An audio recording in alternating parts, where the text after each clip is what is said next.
ओम सभी को नमस्ते।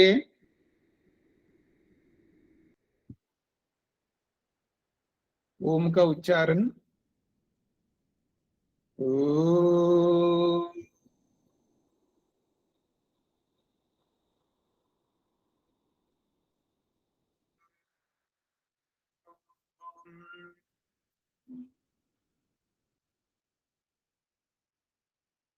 ओम।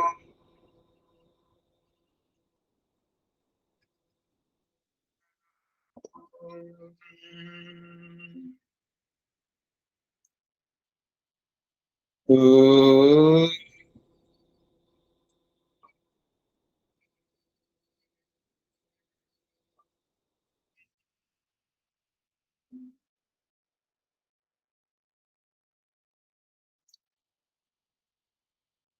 न्याय दर्शन की 284वीं कक्षा है।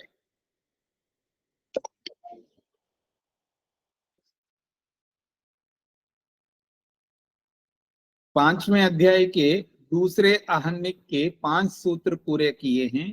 पृष्ठ संख्या है 302। प्रसंग चल रहा है निग्रह स्थानों का। निग्रह स्थान कहते हैं हारने के स्थान, पराजित होने के स्थान को निग्रह स्थान कहते हैं। और वो 22 प्रकार के निग्रह स्थान हैं। उसमें से 4 निग्रह स्थानों का वर्णन हुआ है। अगला निग्रह स्थान है हेत्वंतर नामक निग्रह स्थान। वो कैसा होता है? अविशेषोक्ते हेतु प्रतिषिद्धे विशेषमिच्छतो हेत्वंतरम। वो कहते हैं अविशेषोक्ते हेतु, अविशेष हेतु को कहने पर, अविशेष हेतु को कहने पर का अभिप्राय क्या होगा? सामान्य हेतु को कहने पर। और जब आप सामान्य हेतु कहोगे तो खंडन तो करेगा व्यक्ति। नियम क्या है जी? विशेष हेतु को कहना होगा, सामान्य हेतु नहीं दे सकते आप। अब बोलने वाले ने अविशेष हेतु को प्रस्तुत किया। सामान्य हेतु को प्रस्तुत करने पर प्रतिवादी के द्वारा प्रतिषिद्ध है, उसका खंडन किया जाता है। उसके खंडन किए जाने पर अब उसको होश आ जाता है, अरे मैंने तो सामान्य हेतु दे दिया। अब उसको बदल करके विशेषमिच्छतः अब वो विशेष हेतु को प्रस्तुत करता हुआ हेत्वंतर नामक निग्रह स्थान को प्राप्त होता है। सूत्रार्थ स्पष्ट हो गया? अविशेषोक्ते हेतु वादी के द्वारा सामान्य हेतु को प्रस्तुत किए जाने पर प्रतिवादी के द्वारा प्रतिषिद्ध है, उसका खंडन किए जाने पर वादी फिर अपने सामान्य हेतु को बदल करके विशेषम इच्छता, विशेष हेतु को देने की इच्छा से विशेष हेतु को प्रस्तुत जब करता है तब वो हेत्वंतर नामक निग्रह स्थान को प्राप्त होता है। हेत्वंतर का मतलब है भिन्न हेतु, पहला हेतु से बदल करके दूसरा हेतु दिया गया है, इसलिए वो हेत्वंतर नामक निग्रह स्थान को प्राप्त होता है। स्पष्ट हो गए जी सबको? अब निदर्शनम, इसका उदाहरण दे रहे। एक प्रकृति इदम व्यक्तम, समझने का प्रयास करिए सब लोग। इदम व्यक्तम, ये जो व्यक्त है, सृष्टि के बहुत सारे नियम है, बहुत सारे नाम है, कभी सुना है आपने? ये जो सृष्टि है, ये जो संसार जो दिख रही है, जो दुनिया है, ये जो भी सृष्टि है, इसके बहुत सारे नाम है। इसको व्यक्त कहते हैं। सुना होगा ना व्यक्त। योग दर्शन में इसके लिए बहुत सारे, इसको प्रकृति भी बोल देते, प्रधान भी बोलते हैं, हाँ? और इस संसार को व्यक्त भी बोलते हैं। सुना है ना ये सारे नाम आप लोगों ने? इन सब नामों में व्यक्त भी एक नाम है। तो एक प्रकृति इदम व्यक्तम, ये जो दुनिया है, जो संसार है, ये जो सृष्टि जो दिख रही है, इसको व्यक्त कहते हैं। और ये जो व्यक्त दुनिया संसार है, इसकी जो प्रकृति है, इसका जो कारण है वो एक है। एक कारण से, ये एक ही तत्व से, उनका कहने का अभिप्राय क्या है, एक प्रकृति इदम व्यक्तम कमला, एक ही प्रकृति से ये सब दुनिया बनी है। ये व्यक्त सृष्टि हमारे सामने उत्पन्न होकर के आई है, इसका जो उपादान कारण है, प्रकृति है, वो एक है। तो एक प्रकृति से ये सारा का संसार व्यक्त उत्पन्न हुआ है, ये उसकी प्रतिज्ञा है। कस्माद है, तो किस हेतु से आपने कहा ये एक प्रकृति वाला है ये व्यक्त, तो वो हेतु दे रहा है, एक प्रकृति नाम विकारा नाम परिमाणात। एक प्रकृति वाले जितने भी विकार होते हैं उसका परिमाण निश्चित होता है, जैसी प्रकृति वैसा ही उसका कार्य, ये हेतु है उसका। एक प्रकृति नाम विकारा नाम परिमाणात। परिमाण समझते ना, माप, परिमाण समझते ना, माप को कहते हैं परिमाण। ये कितना परिमाण है जी, कौन, सोना, इसका कितना परिमाण है, तो अब 1 तोला ये परिमाण है। आपके पास कितना सोना है जी, मेरे पास ना 50 तोला होगा, ये क्या है, परिमाण है। मैं किसी बड़े व्यक्ति से पूछूं, बड़े का मतलब अधिक धनिक से, कितना सोना है जी, हाँ हो सकता है 2-4 किलो तो होगा, तो ये क्या है, परिमाण है।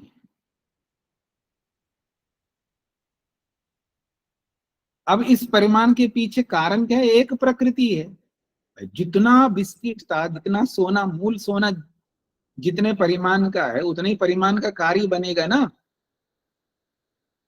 यह है एक प्रकृति का अभिप्राय। एक प्रकृति समझ में आ रही है।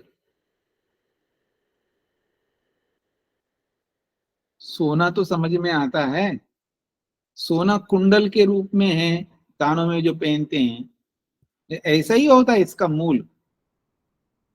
बताओ मूल कैसा होता है, या आप गोल गोलाई बना करके रखो आप सोने को, वो मूल है। ये बिस्किट बना के रखो, वो मूल है। तो एक प्रकृति का मतलब है वो एक ही तत्व है ना, सोना तो सोना ही है, कि उसमें पीतल मिला हुआ क्या, पीतल भी सोने की तरह दिखता है ना, पीतल मिला है क्या आपने, बस एक प्रकृति है। और उसका जो परिमाण, उसका जो कार्य बन के तैयार होता है वो उसी परिमाण का होता है। तो ऐसे ये जो दुनिया, ये जो व्यक्त संसार दिखाई दे रहा है, इसका भी कारण एक ही है, एक प्रकृति वाला ये संसार है, ऐसा वो कहना चाहता है।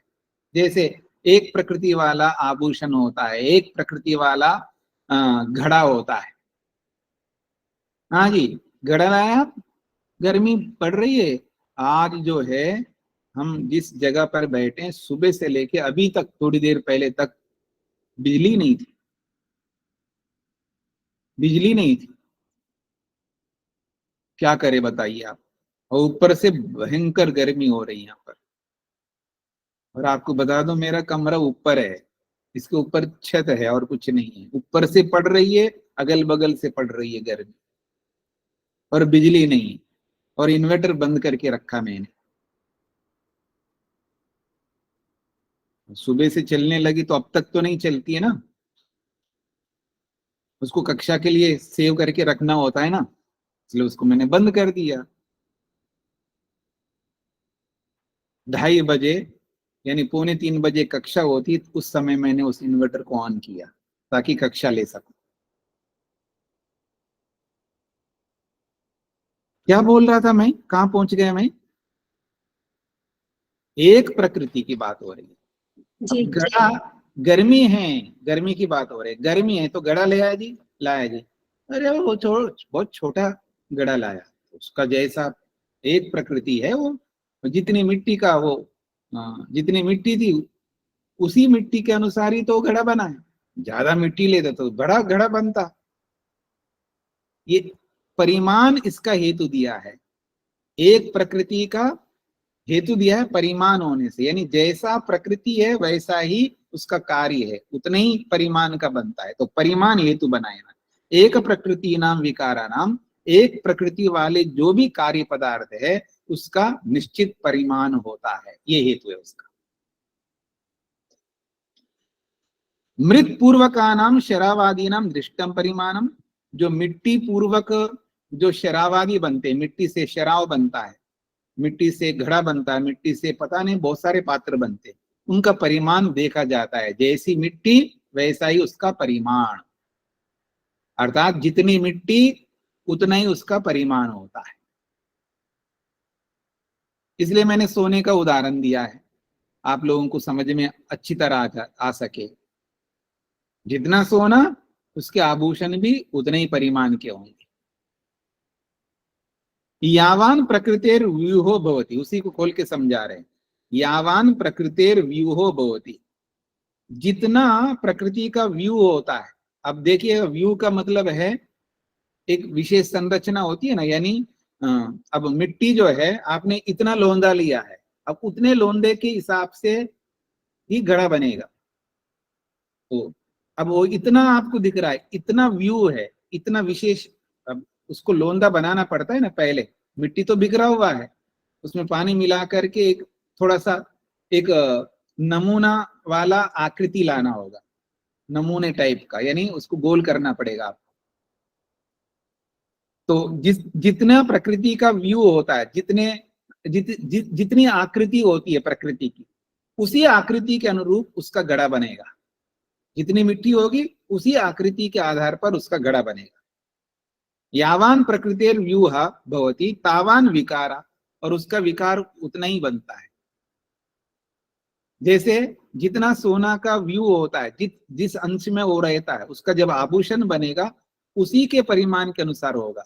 जितनी मात्रा मूल प्रकृति का है उतनी मात्रा में ही वो उसका विकार बनेगा, कार्य बनेगा। तो प्रति विकारम परिमाणम, प्रत्येक विकार आप देखो उसका परिमाण उसी तरह होता है। अस्ति च इदम परिमाणम प्रतिव्यक्तम, और संसार में देखो, प्रत्येक वस्तु को देखो, उसके परिमाण को देखने से पता लगता है उसकी प्रकृति भी उसी प्रकार का है। तदेक प्रकृति नाम विकाराणाम परिमाणात पश्यामा, इस प्रकार से एक प्रकृति वाले विकारों का परिमाण देखा जाने से पश्यामा, हमें ये देखा जा रहा है, व्यक्तम इदम एक प्रकृति, ये जो व्यक्त है संसार है, एक ही प्रकृति, एक ही उपादान कारण वाला ये व्यक्त संसार है। ये उसकी प्रतिज्ञा हो गई। यहां तक स्पष्ट हो गए जी? वो क्या, इसका सार क्या निकला? ये जो संसार है इसका मूल कारण एक है, वो कहना चाहता है। और आप क्या मानते हो जी?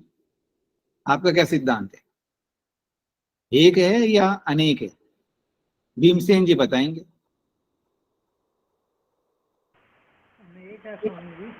अनेक है।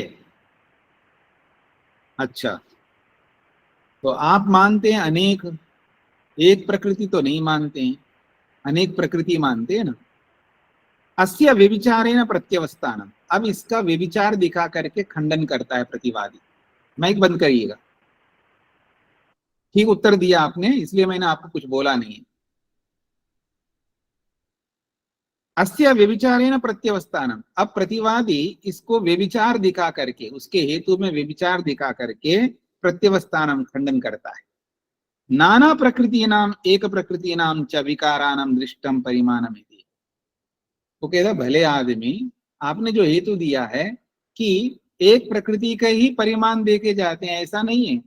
एक प्रकृति के भी परिमाण होते हैं और अलग अलग प्रकृतियों के भी परिमाण होते हैं।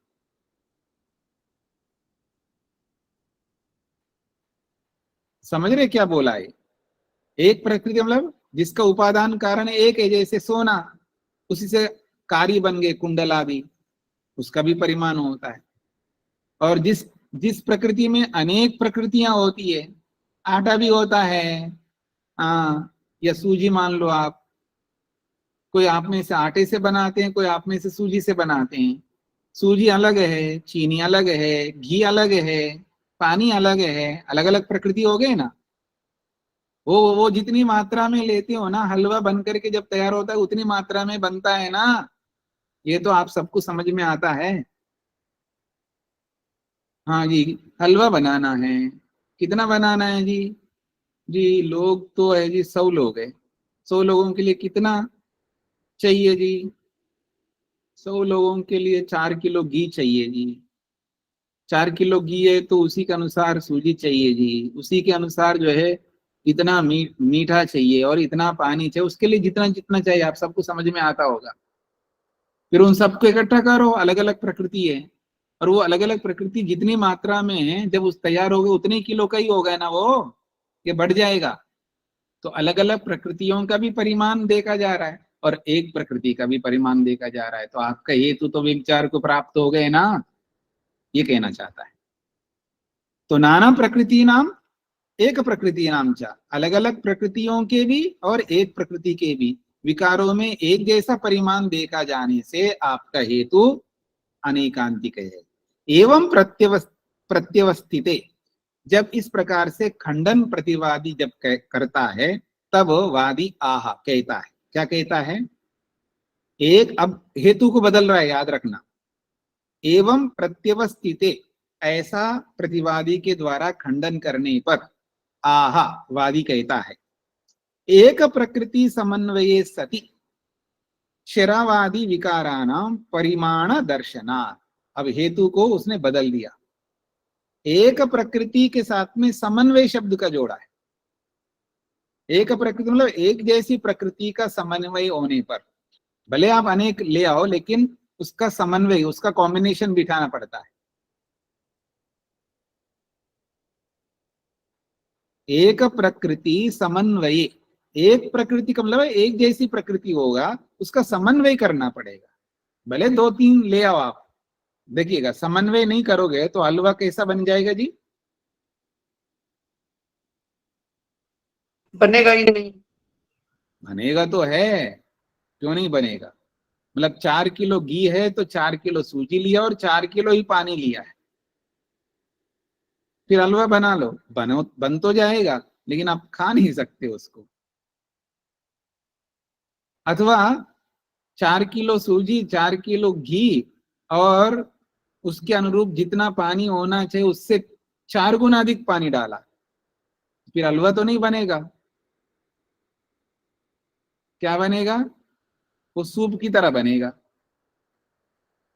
वो जमे नहीं, कुछ तो अलग ही बन जाएगा ना उसका। पर एक प्रकृति समन्वय सती, एक प्रकृति का अभिप्राय हमारा ये नहीं कि केवल एक ही तत्व होगा, उसमें 2-4 तत्व ले, हमें आपत्ति नहीं है, लेकिन उसको समन्वय करो, जिसकी कितनी मात्रा है उसी के हिसाब से उसमें जोड़ो। तब शरावादी विकाराणाम परिमाण दर्शना, तब जो है उन विकारों में, उन कार्यों में परिमाण उसी प्रकार के हमको दिखाई देता है। जैसे वो समाधान कर रहा है, सुख दुख मोह समन्वितम ही इदम व्यक्तम, ये जो व्यक्त संसार है ये सुख दुख मोह से युक्त है। अब आपको समझना होगा, कितने भले लोग होते हैं अभी भी आवेदन कर रहे हैं, रिक्वेस्ट भेज रहे हैं, व्यवधान उत्पन्न करते जा रहे हैं। वो कहते हैं सुख दुख मोह समन्वितम, ये जो व्यक्त संसार है इसका मूल जो कारण है, इसका जो प्रकृति है वो कैसा है जी? सत्व रज तम। सत्व जो है वो सुख रूप होता है, रज दुख रूप होता है और तम मोह रूप होता है। तो सुख दुख मोह से युक्त ये जो व्यक्त संसार है ये तीनों से युक्त है, लेकिन इसका समन्वय करना होता है। कितनी सत्व की मात्रा लेनी है, कितना रज की मात्रा लेनी है, कितना तम की मात्रा लेनी है, इसका समन्वय करके फिर उसको एक प्रकृति कहते हैं। सत्व रजस तमसाम साम्यवस्था प्रकृति, सांख्य दर्शन अगर आप में से जिन्होंने भी पढ़ा हो, सत्व रजस तमसाम साम्यवस्था प्रकृति, उसको साम्य करना, उसको समन्वय करना है। भले 3 है लेकिन उसको समन्वय करना होता है, उसको कॉम्बिनेशन बिठाना पड़ता है, किसको कितनी मात्रा लेना, इसको भी एक प्रकृति कहते हैं। बदल दिए ना अपनी हेतु को बदल दिए ना। तो ये हेतु को बदल दिया उसने। सुख दुख मोह समन्वितम ही इदम व्यक्तम परिमितम गृह्यते, वो परिमित ही होता है, वो भी एक सीमा में ही होता है। तत्र प्रकृत्यंतर रूप समन्वय भावे, समन्वया भावे, या में आ की जो मात्रा है वो अतिरिक्त लग रही है, उसको हटा सकते हो। तो प्रकृत्यंतर रूप समन्वय भावे सति एक प्रकृतित्वमिति। तो प्रकृत्यंतर रूप समन्वय भावे, प्रकृत्यंतर का मतलब अलग अलग प्रकृति जरूर है, लेकिन उसका समन्वय करने पर ही उसको एक प्रकृति हम कहना चाहते हैं। ये उसने अपने हेतु को बदल दिया। स्पष्ट हो गया जी आप लोगों को? तदिदम अविशेषोक्ते हेतु, जब प्रारंभ में तो सामान्य हेतु के कहने पर और उस सामान्य हेतु का प्रतिषिद्धे प्रतिवादी के द्वारा खंडन कर देने पर विशेषम ब्रूहता, फिर उस हेतु को बदल करके विशेष हेतु के रूप में प्रस्तुत करता हुआ वो वादी हेत्वंतरम भवति, वो हेत्वंतर नामक निग्रस्थान को प्राप्त होता है। सतीच हेत्वंतर भावे, जब हेत्वंतर को प्राप्त हो जाता है तो पूर्वस्य हेतु असाधकत्वात्, पहले वाला जो हेतु जो है वो तो असाधक बन गया, तो असाधक होने से निग्रस्थान, वो निग्रस्थान में चला जाएगा। एत्वंतर वचने सति यदि एत्वर्थ निर्दर्शनो दृष्टान्तः उपादीयते, एत्वंतर वचने सति, भिन्न हेतु को प्रस्तुत कर लेने पर, पहले तो साधारण हेतु दिया है, फिर भिन्न हेतु को प्रस्तुत करने पर यदि वो जो अलग हेतु जो प्रस्तुत किया है, एत्वंतर एत्वर्थ निर्दर्शन, एत्वर्थ निर्दर्शन का मतलब है हेतु के अर्थ को दिखाने वाला जो दृष्टांत है, क्योंकि हेतु के अर्थ को कौन दिखाएगा जी? दृष्टांत ही तो दिखाएगा ना। जो हेतु में जो धर्म प्रस्तुत किया जाता है उस हेतु के धर्म को कहाँ देखते हम लोग? दृष्टांत में देखते हैं। तो हेत्वर्थ निदर्शनो दृष्टांता, दृष्टांत कैसा होता है? हेतु के अर्थ को दिखाने वाला होता है। तो हेत्वर्थ निदर्शनो दृष्टांता, हेतु अर्थ को दिखाने वाला जो दृष्टांत है उसको उपादीयते, ग्रहण किया जाता है। न इदम व्यक्तम एक प्रकृति भवति, फिर उस स्थिति में ये जो व्यक्त है, संसार है, वो एक प्रकृति वाला नहीं रहा, क्योंकि आपने अलग अलग प्रकृतियों को लिया है, सत्व रज तम को लिया है, सुख दुख मोह से युक्त प्रकृति को लिया है। प्रकृत्यंतरोपादान, अलग अलग प्रकृतियों का ग्रहण करने के कारण से आपका हेतु बदल गया है, इसलिए हेतुवंतर हो गया, यानी हेतु बदलना ही हेतुवंतर कहलाता है। अतः न उपादीयते, अगर उस दूसरे हेतु को आप नहीं ग्रहण करोगे तो दृष्टान्ते हेत्वर्थस्य अनिर्दर्शितस्य साधक भाव अनुपत्ते, अगर आप दूसरा हेतु को प्रस्तुत नहीं करते तो आपका जो पहला वाला हेतु है वो कैसा होगा? वो हेतु दृष्टान्ते हेत्वर्थस्य निदर्शितस्य, हेतु के अर्थ को दृष्टांत में जो दिखाना है वो नहीं दिखा पाओगे। हेत्वर्थस्य अनिदर्शितस्य, हेतु के अर्थ को न दिखाने वाले दृष्टांत के साधक भाव अनुपत्ति, साधक भाव की सिद्धि नहीं हो पाती। तो साधक भाव की सिद्धि ना होने से अनर्थक्यात्, उसका जो हेतु है वो अनर्थता को, अनुचितता को प्राप्त होता है। तो ऐसा हेतु अनिवृत्तम, ऐसा हेतु अनर्थक हेतु को वो अनिवृत्तम प्राप्त होता है, अर्थात उसका हेतु निरर्थक बन जाता है। और जो हेतु निरर्थक बन जाता है वो निग्रस्थान में पहुंच जाता है, वो हारने का कारक बनता है। ये बात कही है। स्पष्ट हो गया जी? इसका मूल भाव को समझ लीजिएगा। जो हेतु दो तो ऐसा हेतु मत दो, शुरू से आपको बताया गया है साधारण हेतु नहीं होना चाहिए। तो जब वो साधारण हेतु पहले रखता है, जब उसका खंडन किया जाता है, अब उसको पता लग गया कि मैंने साधारण हेतु दिया है, अब हेतु को बदलता है, अर्थात अब विशेष हेतु को लाने लगता है और विशेष हेतु को प्रस्तुत करता है। तो हेतु बदलने पर जिस हेतु को, पहले वाले हेतु को बदल करके दूसरे हेतु को प्रस्तुत किया जाता है, उसको हेतुअंतर कहते हैं। हेतुअंतर का मतलब भिन्न हेतु को प्रस्तुत करना। हेतुअंतर का मतलब है भिन्न हेतु को जब प्रस्तुत करता है तो उसको हेतुअंतर नामक निग्रहस्थान कहते हैं। बस इतना समझ लीजिएगा आप लोग। पता नहीं कब आप वाद करेंगे, कब ये हेतुअंतर का प्रयोग करेंगे, कब आप हार जाएंगे, वो आप जानो।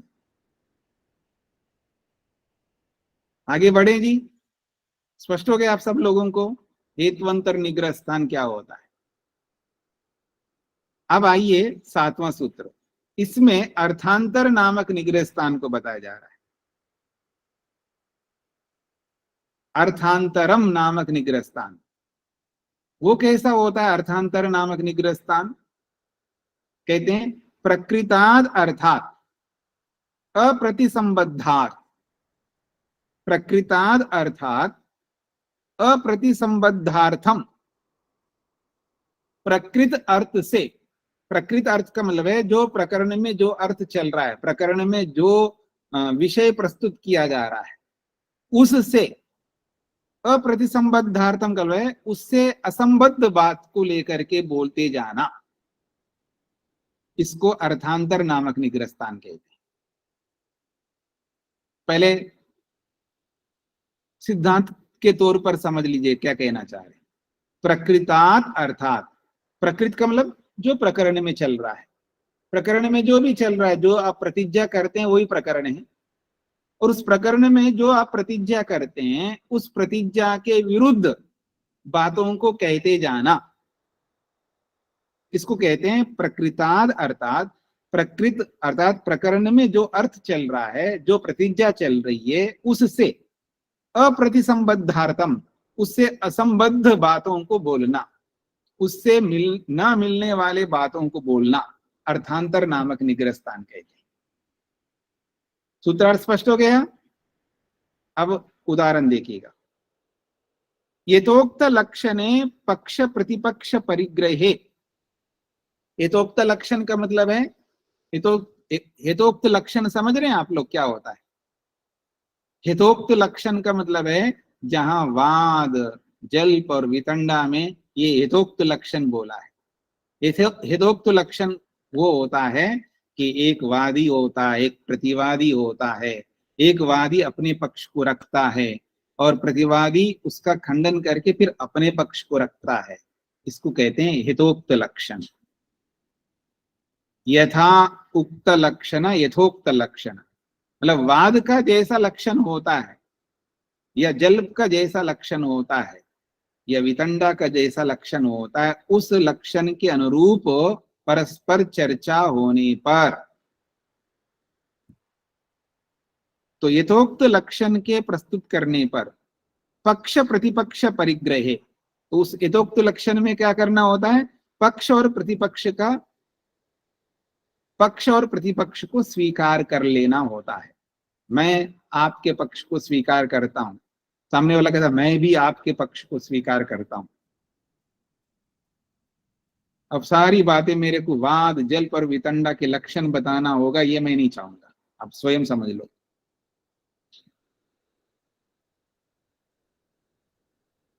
इसका सीधा अर्थ बताता हूं। यथोक्त लक्षणे पक्ष प्रतिपक्ष परिग्रहे का अभिप्राय आपके सामने रखता हूं। वादी अपने पक्ष को रखता है, उसके रखने पर प्रतिवादी जो है उसका खंडन करके अपना पक्ष रखता है, इसको कहते हैं यथोक्त लक्षणे पक्ष प्रतिपक्ष परिग्रह। अब उसको क्या करना होता है? हेतुता साध्य सिद्धौ प्रकृतायाम ब्रूयात, हेतु से साध्य की सिद्धि कर लेने पर, प्रकृतायाम ब्रूयात, उस प्रकरण के इसी तरह प्रस्तुत हो जाने पर, क्योंकि वो अपने पक्ष की स्थापना करता है और हेतु से अपने साध्य को सिद्ध करना लगता है। अब साध्य को सिद्ध करने की बजाय वो क्या करने लगता है? क्या करने लगता है उसको समझ लीजिएगा।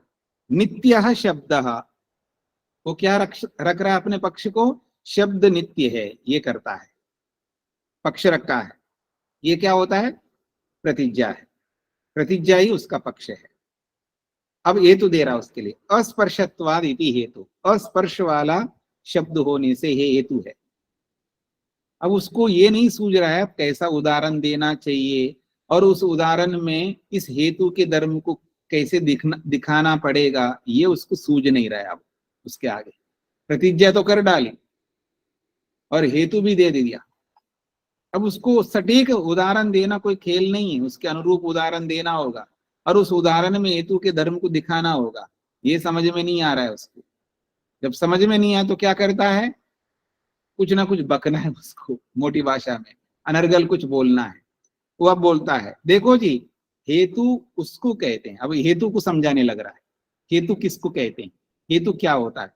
हेतुर्नामा, ये हेतु जो है, हिनोतेर धातो हो तुनि प्रत्यय कृदंत पदम। ये हेतु शब्द कैसे बना है उसको समझाने लग रहा है। ये थोड़ा समझाना है यहाँ पर, भाई हेतु दे करके उदाहरण देना है आपको। अब वो उदाहरण देना उसको सूझ नहीं रहा है, क्या उदाहरण दूं। अब उदाहरण नहीं दे पा रहा है तो आगे कैसे बढ़ेगा, वो अपने पक्ष को पूरा कैसे कर पाएगा। अब पक्ष को पूरा करना है तो कुछ ना कुछ बोलना है। अब बोलने लगता है, देखो हेतु उसको कहते हैं, हेतु में एक धातु है, हिनोति धातु है, अर्थात हिन धातु है। हिनोति का मतलब है ही धातु है, उसमें हिनोते है धातु, यानी ही धातु से, जो कि गति को बताने वाली धातु है, वृद्धि को बताने वाली धातु है। ही गति, ही गतो वृद्धो च एक धातु है, उससे हेतु शब्द बनता है। और उसमें उस धातु में प्रत्यय क्या बनेगा, तुनि प्रत्यय, तुन प्रत्यय उसमें लगता है, जुड़ता है धातु में। और वो तुन प्रत्यय कौन सा प्रत्यय कहलाता है, क्योंकि प्रत्ययों के भी अलग अलग नाम होते हैं। ये सब व्याकरण की बातें हैं, ये सब व्याकरण की बातें हैं। ये आपको समझ में आ रहा है नहीं आ रहा है, बस सुनते जाओ। क्या अनर्गल कह सकता है, वो अनर्गल को भी सुनने का धैर्य रखना होगा। हेतु शब्द है और हेतु शब्द बनता कैसे जी, उसकी एक धातु होती है, धातु से शब्द बनता है। वो धातु ही धातु है, उसमें प्रत्यय क्या लगता है जी, तुन प्रत्यय लगता है। और वो प्रत्यय कौन सा प्रत्यय है जी, प्रत्ययों के भी अलग अलग नाम होते हैं। तो वो कृदंतम पदम, वो कृत प्रत्यय वाला, वो कृत प्रत्यय है। जैसे प्रत्यय कृत प्रत्यय होता है और तद्धित प्रत्यय होता है, ऐसा अलग अलग प्रत्यय होते हैं।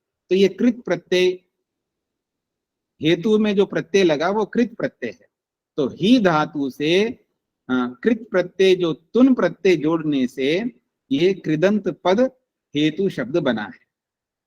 अब पद आया है इसमें, अब पद आया तो अब हेतु को छोड़कर, हेतु को बता करके अब पद को समझाने लगा। पद किसको कहते हैं, पद पदम च नाम, पद जो है वो एक नहीं होता है। पद के कितने होते हैं, नाम, आख्यात, उपसर्ग और निपात, ये 4 प्रकार के पद होते हैं। अब इनको बताने लगा। अब उनको बता करके अब आगे क्या करें, आगे कुछ ना तो कुछ तो बोलना है उसको, अपना समय बिताना है। फिर कहता है, अब नाम किसको कहते हैं जी, अविधेयस्य क्रियांतर योगाद विशिष्यमान रूपः शब्दो नाम, ये नाम होता है। अविधेय कहते हैं, अभिधान अभिधेय, नाम और नामी। अभिधेय के क्रियांतर योगाद, क्योंकि अभिधेय जो होता है, अर्थ जो होता है, नाम जिसका होता है वो अभिधेय कहलाता है। उस अभिधेय के साथ में अलग अलग क्रियाओं का योग होता है, एक ही क्रिया का योग नहीं होता है ना। नाम के साथ कितनी क्रियाओं का योग होता है, आपको पता है कितनी क्रियाओं का योग होता है नाम के साथ, 11 क्रियाओं का योग होता है। 11 प्रकार की क्रियाएं होती है। एक क्रिया केवल वेद में प्रयुक्त तो होती है, बाकी लोक में 10 प्रकार की क्रियाएं प्रयुक्त होती है। जिसको आप लोग जो सामान्य संस्कृत पढ़ते हो ना, उसमें 5 प्रकार की क्रियाओं को आप पढ़ते हो, लट लकार, लोट लकार, हाँ ऐसे पढ़ते हो ना, वो अलग अलग प्रकार की क्रिया है। तो क्रियांतर योगा, अभिधेय के साथ में एक क्रिया का योग नहीं होता है ना, क्रियांतर अनेक क्रियाओं का योग होने से विशिष्यमान रूप शब्द, तो अनेक क्रियाओं से वो जो नाम है, वो शब्द है, वो विशिष्ट होता है। कहीं कहीं कर्ता के रूप में, कहीं कर्म के रूप में, कहीं करण के रूप में, कहीं संप्रदान के रूप में, कहीं अपादान के रूप में, कहीं अधिकरण के रूप में, वही एक ही नाम पद विशिष्टता को प्राप्त होता है, ऐसे को नाम कहते हैं। ये नाम की व्याख्या है। ये व्याकरण पढ़ने वालों को समझ में आएगा, जितना आपको समझ में आता है नहीं आता बस सुन लीजिएगा। फिर क्रिया किसको कहते हो, क्रिया को समझा रहा है, क्रिया कारक समुदाय। क्रिया अपने आप में कुछ नहीं है, क्रिया कारक से जब युक्त होता है तब वो क्रियापद होता है। और ऐसा भी नहीं है, कारक संख्या विशिष्ट क्रिया काल योग अभिधायी आख्यातम। ये आख्यात यानी क्रियापद को समझा रहा है। और वो आख्यात भी, वो क्रियापद भी ऐसा नहीं होता, कारक की संख्या के साथ जुड़ा होता है वो क्रिया। एक कारक है, दो कारक है, तीन कारक है, और संख्या कारक, कारक भी, क्रिया भी अनेक कारकों से जुड़ा हुआ होता, क्रियापद अनेक कारकों से जुड़ा होता है और संख्या के साथ जुड़ा होता है। तो कारक और संख्या से विशिष्ट होता है वो क्रिया। और काल योग अभिधायी, और एक ही काल की क्रिया नहीं होती, अलग अलग कालों को बताने वाली होती है, ऐसा वो क्रियापद होता है, ऐसा ये आख्यात होता है। और आख्यात क्रियापद भी एक ही प्रकार का नहीं होता है, कहीं कहीं केवल धात्वर्थ मात्र को कहने वाला होता है और कहीं कहीं और कुछ कहने वाला होता है। तो धात्वर्थ मात्रम च कालाभिधान विशिष्टम, केवल धात्वर्थ को भी बोलता हुआ भी उसके साथ में भी कालाभिधान विशिष्टम, उसके साथ भी अनेक काल जुड़े हुए रहते हैं। ये सब क्रिया के विशेषण है। फिर निपात किसको कहते हैं, तो प्रयोगेशु अर्थात अविद्यमान रूपा निपाता। प्रयोगों में निपात एक जैसे होते हैं, बदलते नहीं है, लेकिन अर्थ अलग अलग निकलते हैं, ऐसे निपात होते हैं। उपसर्ग किसको कहते हैं, उपसृज्यमाना उपसर्गा, ये क्रिया के साथ जुड़ते हैं, उसके पास रहते हैं, कहीं पहले रहते हैं, कहीं बीच में रहते हैं, कहीं अंत में रहते हैं, अलग अलग जगहों पर। और क्रिया अवद्योतका, और क्रिया के स्वरूप को ही प्रकट करने वाले होते हैं, उनका अपना कोई स्वरूप नहीं होता, क्रिया के स्वरूप को ही प्रकट करने वाले होते हैं, उसको उपसर्ग कहते हैं। इत्येवमादि, ऐसे वो बस बोलता जा रहा है, आपकी भाषा में ऐसे बकता जा रहा है, कुछ ना कुछ अलग अलग बातें। तद अर्थांतरम वेदितव्यम, यही अर्थांतर नामक निग्रह स्थान कहलाता है। देखिएगा कहां से कहां पहुंचा दिया जी आपको। शब्द नित्य है, अस्पर्श वाला होने से यहां तक तो ठीक से बोल पाया है। इसके आगे हेतु किसको कहते हैं उसकी व्याख्या करने लगा। फिर उस व्याख्या को करते करते बीच में पद शब्द आए तो पद कितने होते हैं उसकी व्याख्या करने लगा। फिर पद में जितने पद होते हैं उन पदों के एक एक पद की फिर व्याख्या करने लगा। ऐसा करते करते जा रहा है। जो अर्थ प्रस्तुत करना है वो ना करके दूसरी कुछ अलग अलग बातें तो अपने आप में सही है अलग अलग विषयों में, लेकिन इस प्रसंग में वो नहीं सही है ना। इसी को अर्थांतर नामक निग्रह स्थान कहते हैं। स्पष्ट हो गया जी। आपको क्या समझना है, जो बोलना है उसको ना बोल करके कुछ ना कुछ और बोलते जाना, इसी को अर्थांतर नामक निग्रह स्थान कहते हैं। अब आगे बढ़ते हैं जी। एक निरर्थक नामक निग्रह स्थान होता है। ये कम से कम ये सार्थक, अर्थांतर वाले में तो कम से कम वो सार्थक है। क्रिया किसको कहते हैं सार्थक बात है, ठीक है जी।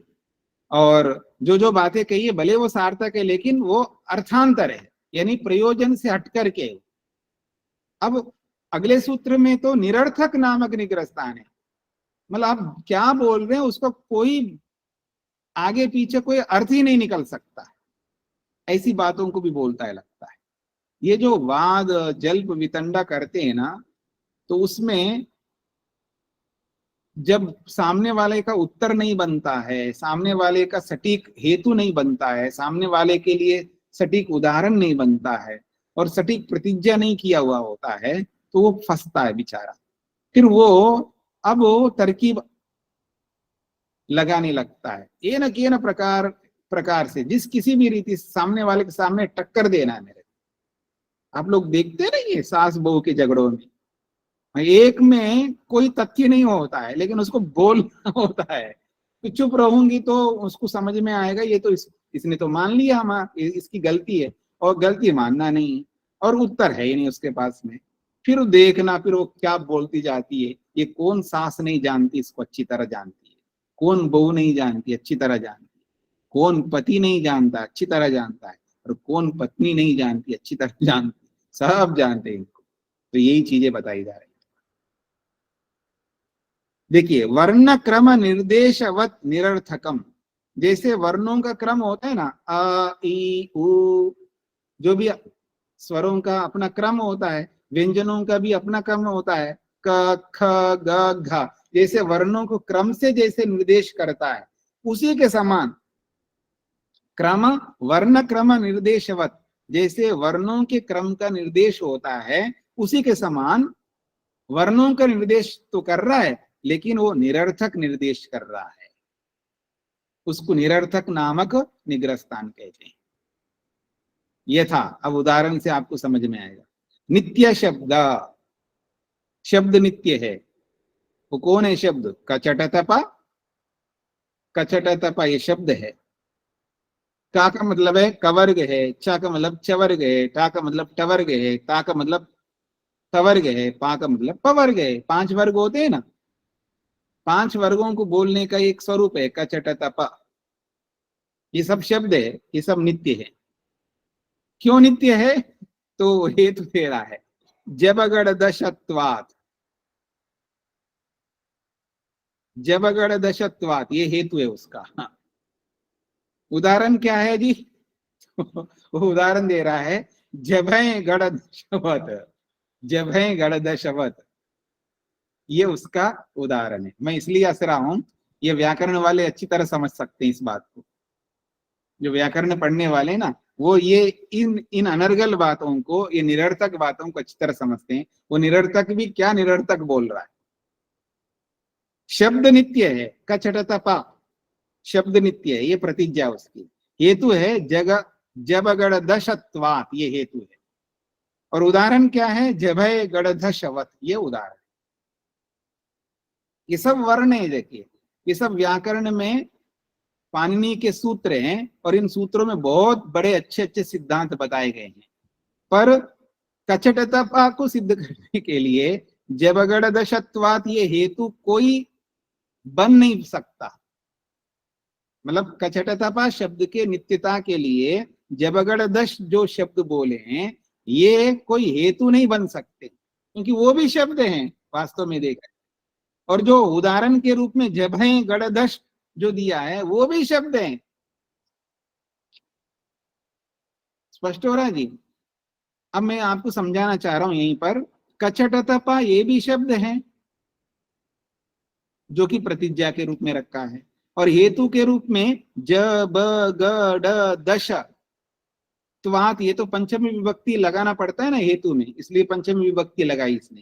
तो जबगढ़ दश के समान, यानी जबगढ़ दश होने से, भाई जबगढ़ दश होने से ये हेतु जो दिया है, ये हेतु कचटतपा की सिद्धि में कोई हेतु नहीं बन सकता, क्योंकि कचटतपा भी वर्ण है और जबगढ़ दश दश भी वर्ण है, दोनों ही वर्ण है।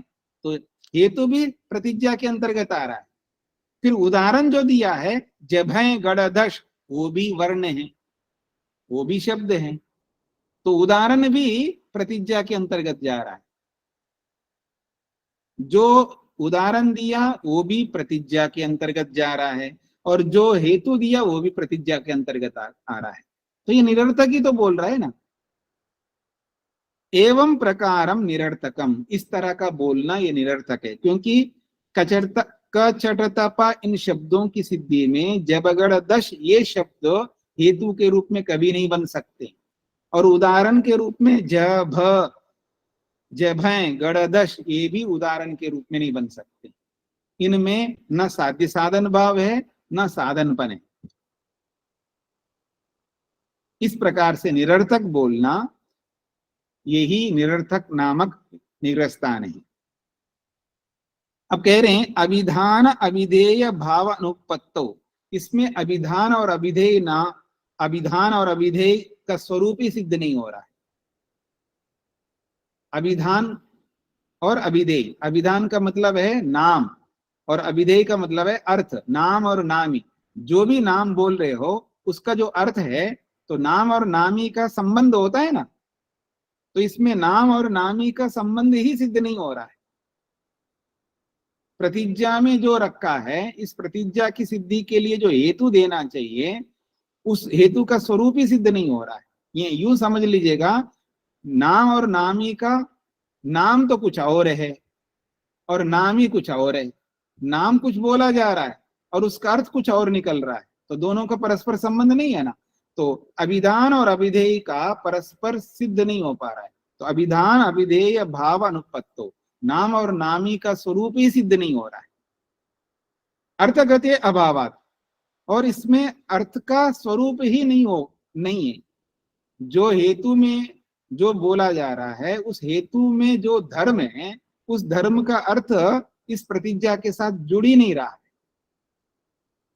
तो अर्थगते अभावात, अर्थ का स्वरूप ही माना होने से, वर्ण एवं क्रमेण निर्दिश्यन्ते, केवल वर्ण मात्र क्रम से निर्देश कर रहे हैं। क्योंकि जा के बाद बा, बा के बाद गा, गा के बाद डा, डा के बाद दा, दा के बाद शा, ये क्रम से निर्देश किया जा रहा है व्याकरण की दृष्टि से। वर्णों को तो क्रम से निर्देश कर रहे हैं, लेकिन उन निर्दिष्ट क्रम वाले जो शब्द है वो हेतु के रूप में नहीं बन पा रहे, उदाहरण के रूप में नहीं बन पा रहे, इसलिए निरर्थक नामक निग्रह स्थान कहलाता है। स्पष्ट हो गए जी?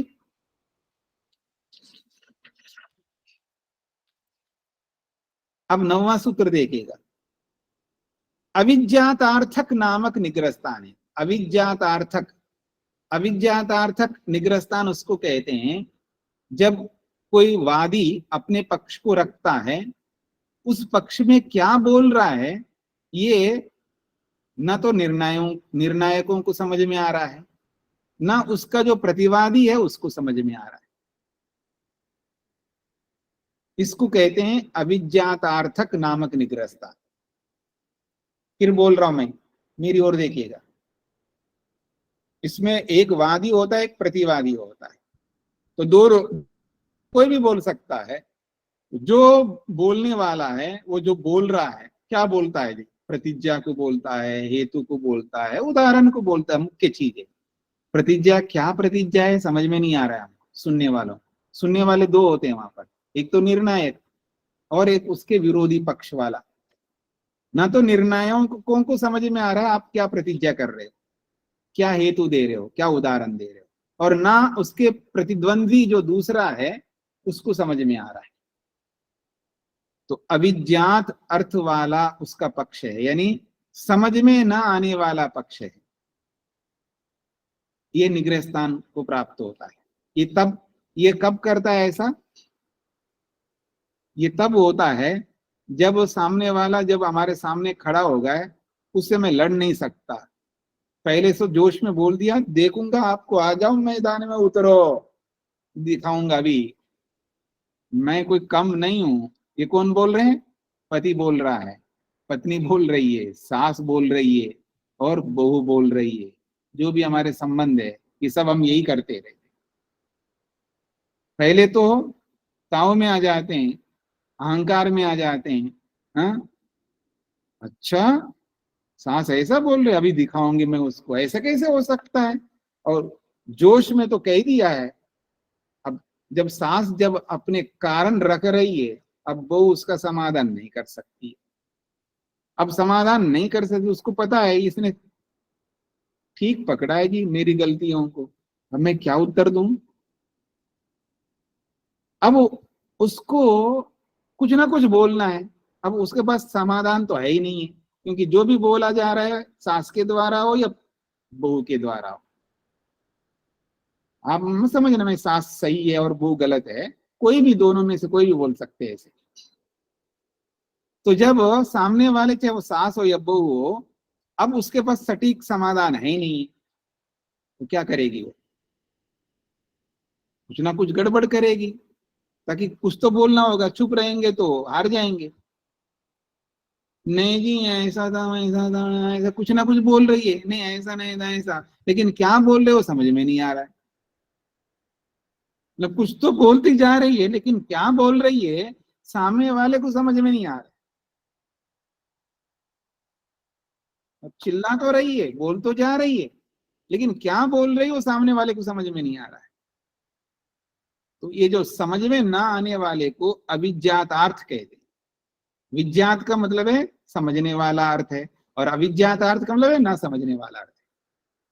क्या अर्थ है यहाँ पर? प्रतिज्ञा समझ में नहीं आ रही है, क्या है इसकी प्रतिज्ञा? हेतु क्या है? ये हेतु रूपी अर्थ समझ में नहीं आ रहा है, उदाहरण रूपी अर्थ समझ में नहीं आ रहा है। बोल तो रहे हैं, प्रतिज्ञा भी कर रही है, हेतु भी बोल रही है वो, और उदाहरण भी दे रही है, लेकिन क्या बोल रही है प्रतिज्ञा में, क्या हेतु दे रही है हेतु में, क्या उदाहरण दे रही है उदाहरण में, ये समझ में नहीं आ रहा। ऐसी स्थिति को अविज्ञातार्थ कहते हैं। स्पष्ट हो गया जी? तो परिषद प्रतिवादिभ्याम, परिषद कहते हैं निर्णायक लोग, और प्रतिवादी कहते हैं विरोधी पक्ष। तो परिषद में रहने वालों को और विरोधी पक्ष वाले को, इन दोनों को त्रिभी अभिहितम अपि, 3 बार बोल चुके हैं वो लोग। जी समझ में नहीं आ रहा है जी, कुछ सही ढंग से बोलो। फिर उसने बोला है, फिर भी समझ में नहीं आ रहा है, फिर दोबारा बोला जाता है उसको, नहीं समझ में आया जी दोबारा बोलो, ठीक से बताओ, हमको समझ में आ सके ऐसा बोलो। दोबारा बोला तो भी वो ऐसे ही बोल रहा है। 3 बार अवसर दे रहे उसको, परिषद ने भी और प्रतिवादी ने भी, फिर भी वो अवसर का लाभ ना उठा रहे हैं, क्योंकि उसके पास सही पक्ष तो है ही नहीं है। इसलिए वो त्रिभी अभिहितम अपि, 3 बार बोलने पर भी अविज्ञा न विज्ञायते, वो समझ में नहीं आ रहा वो क्या बोल रहे हैं। क्यों? श्लिष्ट शब्दम, ऐसे कठिन शब्दों का प्रयोग कर रहे हैं जो सामने वाले समझ ही ना सके। श्लिष्ट पद शब्दम, कई बार ऐसे ऐसी बातें बोलते हैं जो सामने वाले को समझ में नहीं आता है, उनको दबाना है ना सामने वाले को, और सही उत्तर है ही नहीं है, तो ऐसे क्लिष्ट बातों को सामने रखते हैं ताकि उस क्लिष्ट बातों में आप उलझे रहे, और मुख्य बात से आप, क्योंकि उसको ध्यान भंग करना है ना सामने वाले को, तो ऐसे क्लिष्ट शब्दावली का प्रयोग करते हैं। पता नहीं क्या बोल रहा है,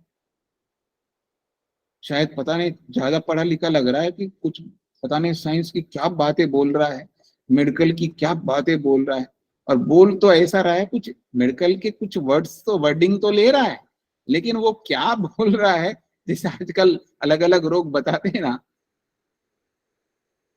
क्यों जी, आजकल जो रोग बताते हैं ना, कुछ अलग अलग रोग बताते हैं कोई रोग वाग है ही नहीं है, अब उसको से कुछ पैसे तो लेना ही है, आया हमारे हॉस्पिटल क्लिनिक में या हमारे बड़े जो आजकल के जो मल्टी पर्पस वाले हॉस्पिटल्स होते हैं, अब आए तो उसको बोलना ये डिजीज, ऐसा डिजीज नाम दे देते हैं, सामने वाला कितने पढ़ा लिखा हो, चाहे कितना ही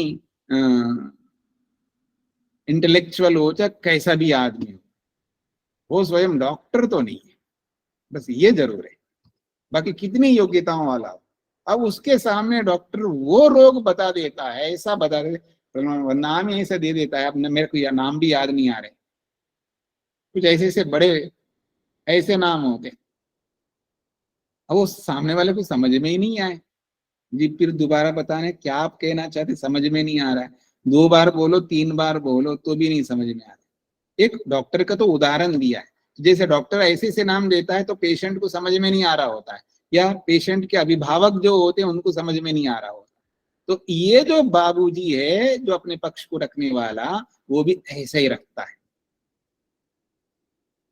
और वो जो परिषद है, जो निर्णायक मंडल है, उनको भी समझ में नहीं आ रहा है क्या बोल रहा है, और उसका जो प्रतिद्वंदी है उसको भी नहीं समझ में आ रहा है।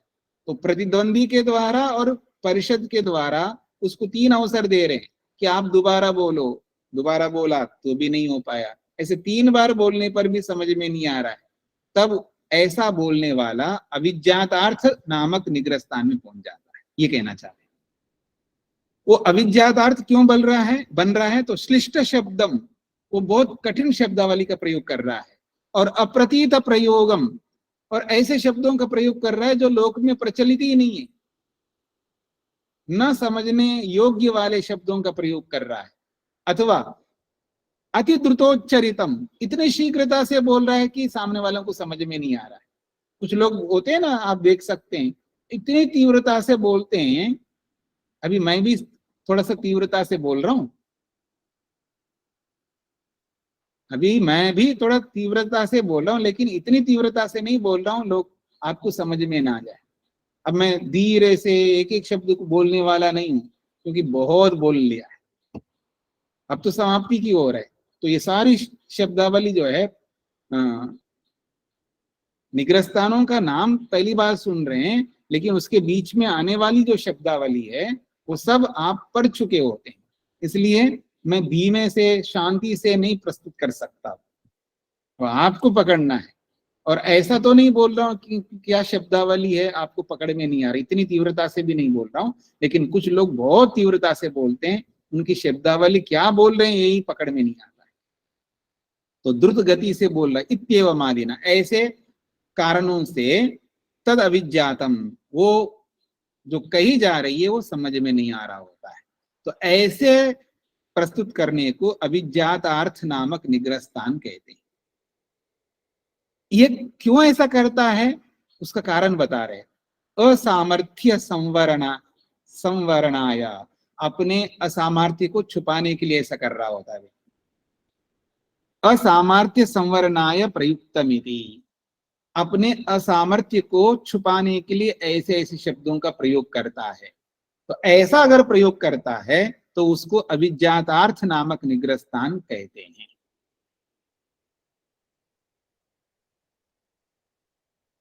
स्पष्ट हो गया आप सब लोगों को ये?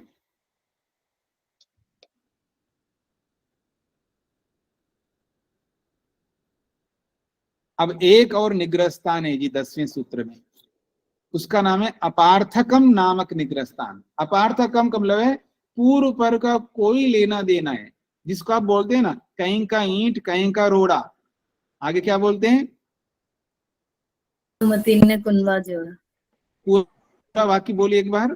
कहीं का ईंट कहीं का जोड़ा भानुमति ने नहीं बोलेंगे, अब नहीं बोलेंगे, एक बोल रही है ऋचा जी, बाकी लोगों को सुनना है। हाँ जी जी, कहीं का ईंट कहीं का रोड़ा भानुमति ने कुनबा जोड़ा।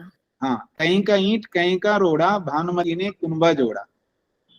आपस में कोई संबंध ही नहीं है, ऐसे ऐसे शब्दों का प्रयोग कर रहे हो जो एक दूसरे के साथ कोई नाता नहीं है, कोई संबंध नहीं जोड़ता है, तो ऐसे शब्दावली को बोलना अपार्थक नामक निग्रहस्थान कहते हैं।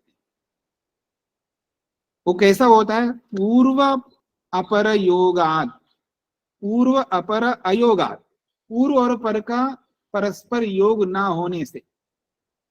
पूर्व और पर, पहला जो शब्द बोला और बाद में जो शब्द बोला, उन दोनों शब्दों का परस्पर कोई संबंध नहीं है, इसको कहते हैं पूर्व अपर अयोगात। पूर्व और अपर यानी पहले वाला और बाद वाले शब्दों का अयोगाद, योग ना होने से, परस्पर संबंध ना होने से। अप्रतिसंबद्धार्थम, और वो परस्पर एक दूसरे का कोई संबंध नहीं है, उसको अप्रतिसंबद्धार्थम कहते हैं। परस्पर उन शब्दों का कोई आपस में संबंध नहीं है, उसको अपार्थक नामक निग्रहस्थान कहते हैं। अब इसको कैसे बोला जाता है उसको समझा रहे हैं। यत्र अनेकस्य पदस्य वाक्यस्य वा, जहां अनेक पद बोल रहे हो या जहां अनेक वाक्य बोल रहे हो, चाहे अनेक पद बोलो या अनेक वाक्य बोलो, पर उन अनेक पदों का, उन अनेक वाक्यों का पूर्वापर्येण अन्वय योगो नास्ति, पहले वाले पद का बाद वाले पद का परस्पर अन्वय नहीं है, परस्पर संबंध नहीं है, असंबद्ध है। इति असंबद्धार्थत्वम गृह्यते, परस्पर उसका कोई संबंध नहीं जुड़ा होता है। तत् समुदायार्थस्य अपायात, वो समुदाय वाले अर्थ का अपाय होने से, अर्थात जो उस पूरे शब्दावली का समुदाय का प्रयोग कर रहे हैं लेकिन उसका कोई अर्थ नहीं निकल रहा है, इन सब शब्दों का क्या अभिप्राय निकलता है, इन सब वाक्यों का क्या अभिप्राय निकलता है, वो नहीं निकल रहा है, उसको अपार्थक नामक निग्रहस्थान कहते हैं। भाई आपने 10 शब्द बोला है, उन 10 शब्दों का कोई मीनिंग तो निकलना चाहिए ना। जैसे मैं बोलता हूं राम एक शब्द है, गांव दूसरा शब्द है, जाता है, ये तीसरा शब्द है। राम गांव जाता है। अब देखिएगा, इसको मैं बढ़ा देता हूं। राम देवदत्त के साथ गांव जाता है। राम देवदत्त के साथ गाय देने के लिए गांव जाता है।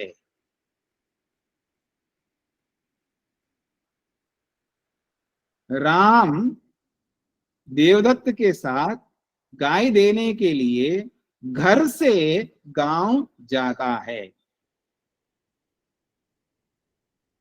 पकड़ में आ रहा है मैं जो बोलना चाह रहा हूं? सारे कारक जोड़ते जा रहा हूं, एक वाक्य बनाता जा रहा हूं, लेकिन इतने सारे पद बोलने के बाद भी आपको समझ में आ रहा है ना इसका अर्थ क्या निकल रहा है? सब समझ में आ रहा है। तो कितने ही पदों का प्रयोग करो, लेकिन अर्थ समझ में आना चाहिए आपको। इन सब का एक अर्थ है। राम गांव जा रहा है, लेकिन देवदत्त के साथ जा रहा है, अकेले नहीं जा रहा है। किस लिए जा रहा है? कोई गाय दान देना है किसी को, उसके लिए जा रहा है। कहां से जा रहा है? घर से निकल के जा रहा है।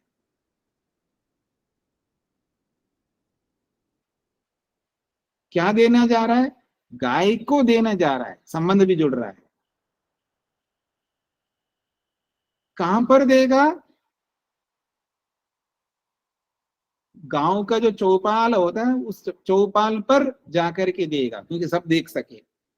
तो यहां अधिकरण भी जुड़ गया।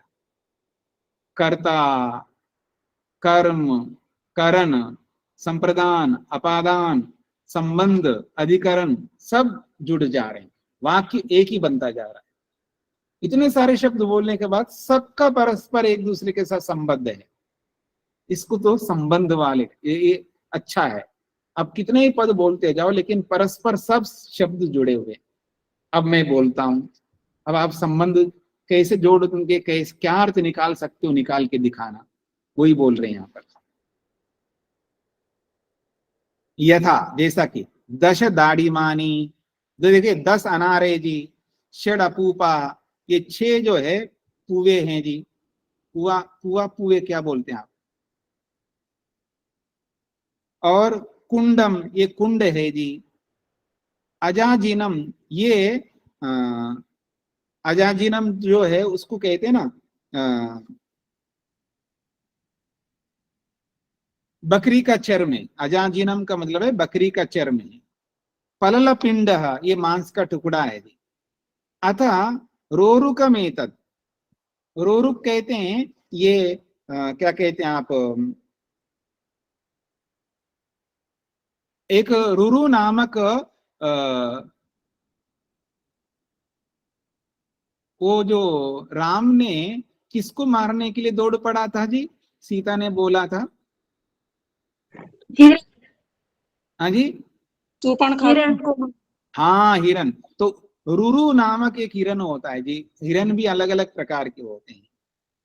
रोरुकम, ये विशेष रुरु नामक हिरन का ये खाल है। कुमारियाः पाय्यम, ये लड़की के पीने योग्य दूध है जी। तस्याः पिता अप्रतिशीना इति, और उस लड़की का जो पिता है वो अप्रतिशीना वृद्ध है। इतने सारे शब्दों का प्रयोग किया। 10 अनार, 6 पुए, एक कुंड, एक बकरी का खाल, एक मांस का टुकड़ा, और एक हिरन का खाल, और लड़की का, कुमारी का ये दूध है, और उसका पिता बहुत वृद्ध है। ये सारे शब्द बोला है ना, ये परस्पर एक दूसरे का कोई संबंध रखते हैं जी? अनार का और पुए का क्या संबंध है जी? कुंड का क्या संबंध? कुंड का मतलब यज्ञ कुंड समझ लीजिएगा,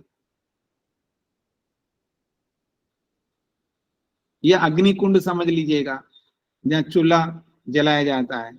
अजाजीनम, बकरी का खाल और मांस का टुकड़ा, और हिरन, विशेष रुरु नामक हिरन का खाल, और छोटी सी बच्ची का दूध, और उसका पिता वृद्ध। इन सारे शब्दों का आपस में कोई संबंध है जी? कहीं कहीं कहीं का रोड़ा, भानुमति का कुमड़ा जोड़ा, वो वाली स्थिति। इसको कहते हैं अपार्थकम। आपस में कोई परस्पर संबंध नहीं है, ऐसे शब्दों का प्रयोग कर रहा है। क्योंकि अब उसके पास ये शब्द तभी इसी तरह इन शब्दों का प्रयोग तब करता है जब उसके पास में जब सटीक प्रतिज्ञा करने की नहीं है, सटीक हेतु देने का नहीं है, सटीक उदाहरण देने का नहीं है, सामग्री उचित सामग्री है ही नहीं, समाप्त हो गया। मतलब पक्ष प्रतिपक्ष चलते चलते आगे सामग्री समाप्त हो जाती है ना। अब आपने कुछ बोला है, मैंने उसका खंडन किया है, अपने पक्ष को रखा, फिर मेरे खंडन को आप फिर खंडित करोगे, फिर अपनी बात रखोगे। तो ऐसा करते करते आगे चल करके जो प्रतिज्ञा है, हाँ, वो खंडित हो रही है, हेतु खंडित हो रहा है और उदाहरण खंडित हो रहा है, जिसका भी हो रहा है। अब उसको कुछ ना कुछ बोलना है, अब कुछ ना कुछ बोलना है तो आगे मसाला तो समाप्त हो गई, अब क्या बोलूंगा। अब कुछ ना कुछ बोलेगा उसको दबाव डालने के लिए, और ये बात सारी बात बोल रहा है, और इन सब बातों का आपस में कोई संबंध नहीं है, और ये कितना ही बोलते जा रहे हो, तो ये सब व्यर्थ बातें हो गई। अपार्थकम मतलब इसका कोई अर्थ नहीं निकल रहा है ना। इन सारे शब्दों को जोड़ोगे तो कोई अर्थ निकल रहा है, कोई सटीक अर्थ निकलता है? तो ऐसा जिसका अर्थ नहीं निकलता हो उसको अपार्थक नामक निग्रह स्थान कहते हैं। स्पष्ट हो गया जी? तो ये बोलने वाले कई चालाकियां ऐसा करते जाते हैं, सामने वाले के ऊपर दबाव डाल करके वो हराने की चेष्टा कर रहे होते हैं, लेकिन उसको ये समझ में नहीं आ रहा है कि सामने वाले, गलती करने वाला बड़ा कभी नहीं होता है, गलती को पकड़ने वाला हमेशा बड़ा होता है, ये याद रखना। मतलब आप कितनी गलती करते जाओ, आपको ऐसा आपका मतलब गलती करने वाले को ऐसा लगता है कि मेरे को कोई नहीं देख रहा है, भगवान जो देख रहा है उसको तो उस पर इतनी श्रद्धा है ही नहीं है, इसलिए उसको कोई चिंता नहीं है, लेकिन आप नहीं देखना चाहिए मेरी गलती, ये याद रखना। मेरी गलती को आप लोग नहीं देखना चाहिए, और आपको छुपाने की चेष्टा करते हुए गलतियां करता जाऊं, आप नहीं पकड़ सके। लेकिन उसको ये समझ में नहीं, आप तो नहीं पकड़ रहे तो और तो पकड़ रहे हैं, कोई तो पकड़ेगा हमारी गलती को। ऐसा तो है नहीं कि कोई नहीं पकड़ सकता, कोई तो पकड़ेगा ना कहीं तो पैदा होगा ही, भगवान ने पैदा किया है हमारी गलतियों को पकड़ने वाला। तो इस दृष्टि से जब ऐसी स्थिति आती है तो फिर वो कुछ ना कुछ बोल करके आपको दबाव में डालता है, क्या पता है कि दांव निखर जाए। कई बार गलत दांव खेलता है लेकिन वो कई बार जीत भी जाता है, तो इस चक्कर में वो इस तरह का शब्दावली का प्रयोग करके सामने वाले के ऊपर दबाव देता है, फिर सामने वाला पकड़ लेता, देखो आप गलत बोल रहे हो, ये सब इनका कोई परस्पर संबंध नहीं, इसका मतलब आपके पास कोई सद उत्तर नहीं है, इसलिए बोल रहे हो तो आप हार गए, ऐसा हमको बताना पड़ेगा, नहीं बताएंगे तो ऐसे बोलता जाएगा। आप देखेंगे ना, जब लड़ रहे होते कुछ लोग जिसके पास तथ्य नहीं होते फिर भी बोलते जा रहे होते हैं, बोलते जा रहे होते, बोलते जा रहे होते, और हम सुनते जा रहे होते, उसको रोकते नहीं, और वो ऐसा बोल करके चढ़ जाता और हमको हरा देता है, हम चुप हो जाते हैं, ऐसा भी होता है। तो इसी को अपार्थक नामक निग्रह स्थान कहते हैं। इतना ही रखते हैं जी, समय थोड़ा सा आपका अतिरिक्त लिया है।